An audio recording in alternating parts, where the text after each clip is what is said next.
je pense qu'à un moment donné, il faut que on doit sonner la fin de la récréation. Que cherche l'Algérie envers la République responsable digne du Mali?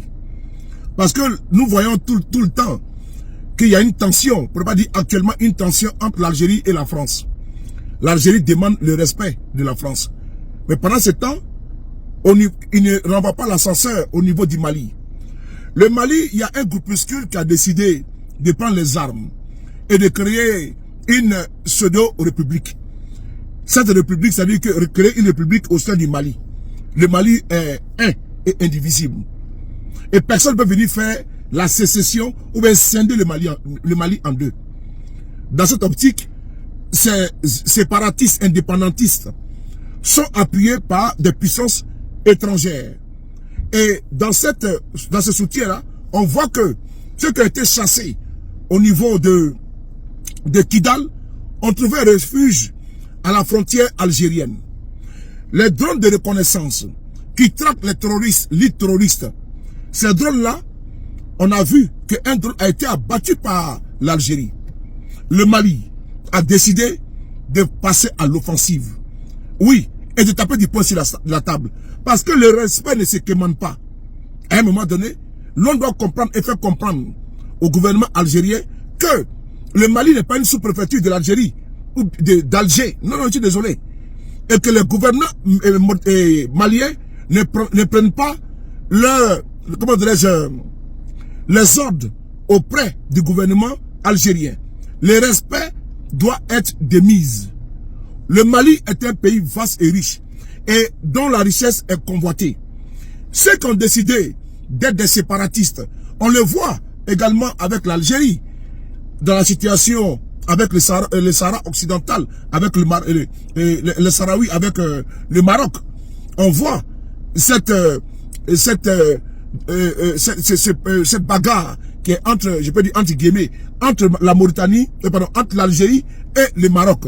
Mais on n'a pas vu le Mali, les pays de l'AES se mêler de ce conflit-là.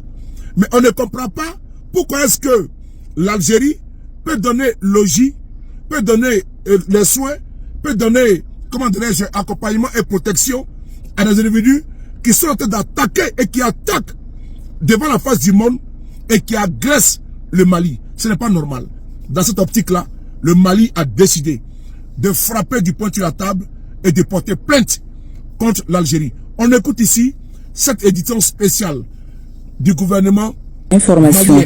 Le gouvernement de la transition informe l'opinion publique que la République du Mali a déposé ce jeudi 4 septembre 2025 auprès de la Cour internationale de justice une requête introductive d'instance contre la République algérienne démocratique populaire. Cette saisine est consécutive à la destruction préméditée par le régime algérien d'un aéronef de type drone de reconnaissance immatriculé TZ-98D des forces armées et de sécurité maliennes dans la nuit du 31 mars au 1er avril 2025 à Tizaouaten dans la région de Kidal. À cet égard, le gouvernement de la transition rappelle la tenue de son communiqué numéro 73 du 6 avril 2025 ainsi que ses différentes requêtes restées sans suite jusqu'à ces jours qui ont consisté à demander aux autorités algériennes les éléments probants de la prétendue violation de leur espace aérien par le dit drone. Le gouvernement de la transition rappelle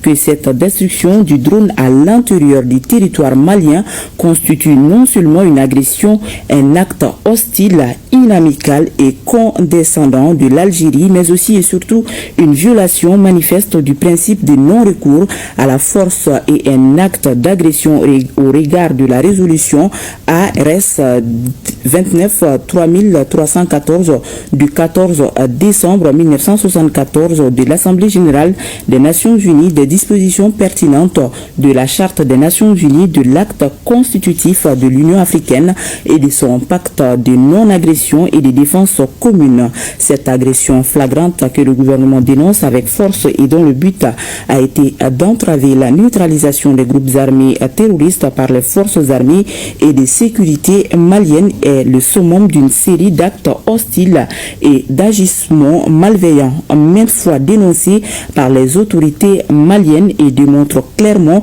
une collusion malsaine entre les terroristes et le régime algérien qui leur accorde son protectorat.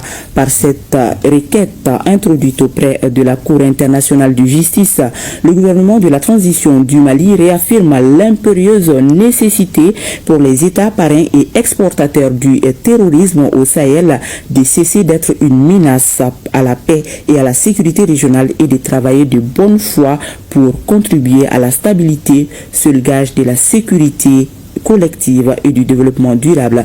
Que Dieu bénisse le Mali et préserve les Maliens. Merci de l'avoir suivi. Bonne suite.